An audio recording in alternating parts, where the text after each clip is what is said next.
Imagine waking up in your apartment in Bali, checking your calendar and seeing that you have an important team meeting in 30 minutes. You grab a coffee, you open up your laptop, and suddenly your entire living room transforms into a vibrant office space with your colleagues sitting around you as holograms. This isn't just science fiction, it's a glimpse into the remote work landscape, just around the corner from where we are today. The pandemic has forced us into remote work, but now we're choosing it and it's evolving faster than anyone ever predicted. If you're a remote worker, a creative, or even a 9-to-5 worker looking to gain more insight into the future of work, subscribe to Digitech Guide. We post weekly videos about tech, marketing, and emerging trends in the field of AI. In this video, we'll cover the surprising new technologies reshaping how we collaborate remotely. We'll take a look at the emergence of hybrid-first business models and why traditional office work may become the exception.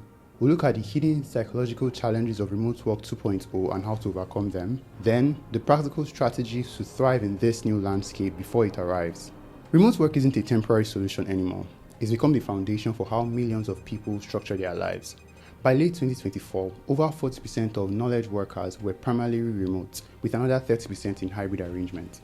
What started as a pandemic necessity has evolved into a preference, with 74% of workers saying they would take a pay cut to maintain remote flexibility. But now, we're entering what is considered as the third wave of remote work. The first wave was from 2020 to 2021, which was the emergency adaptation with COVID and the fallout on businesses. The second wave from 2022 to 2024, which was the stabilization and normalization of this newfound business structure.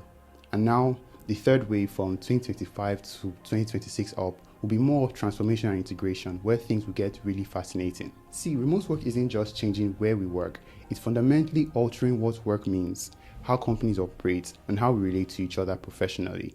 When I first worked remotely in 2021, I struggled with the isolation and boundaries. Today, my remote setup involves 3 different workspaces in my home, digital tools that didn't exist 5 years ago, and work restructured nothing like traditional 9-to-5. And in the future, this evolution will accelerate even further.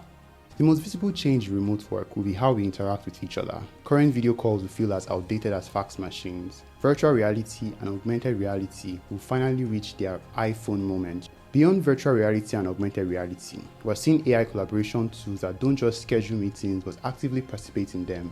By 2026, these assistants will handle about 40% of administrative tasks that currently eat up our workday. The great office debate that has consumed so much energy in 2023 and 2024 is essentially over. Companies have recognized that forcing people back into the office full-time is just more of a losing battle. Instead, we're seeing the rise of hybrid-first, remote-friendly organizations.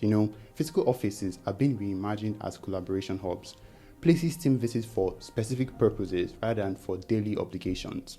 The standard work week itself is transforming. The 5-day, 40-hour structure has become a relic in the industrial era manufacturing, and it's giving way to more fluid arrangements. Companies like Bolt and Kickstarter have pioneered the 4-day work week, and by 2026, the concept of a work week itself might be outdated. Perhaps the most profound change is happening to geography itself. The first wave of remote work sent people fleeing from expensive cities. The second wave saw the rise of digital nomads bouncing between exotic locations. The third wave, emerging now and really dominant soon, is about intentional geographic distribution.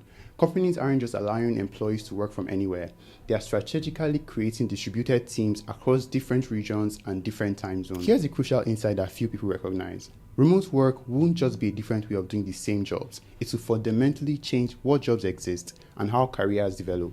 The shift from jobs to outcomes represents perhaps the biggest professional change since the Industrial Revolution. It means that the future belongs to those who can create value, not those who simply show up at an office or accumulate credentials. So, what does this mean for you? Practically speaking, how can you position yourself to thrive in this new landscape? First, start thinking of yourself as a value creator rather than a job holder. Document your outcomes and impact, not just your responsibilities. Second, invest in your communication skills.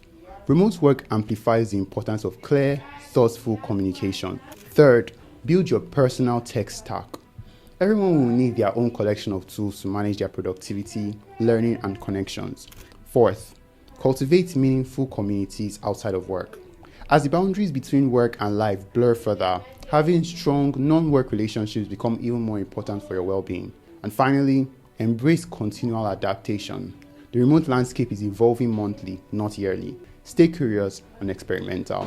If you're finding this evolution of work as fascinating as I do, I'd love to hear your thoughts in the comments. What aspect of future remote work are you most excited or concerned about? And if you found this video valuable, please hit the like button and subscribe for more. It really helps the channel.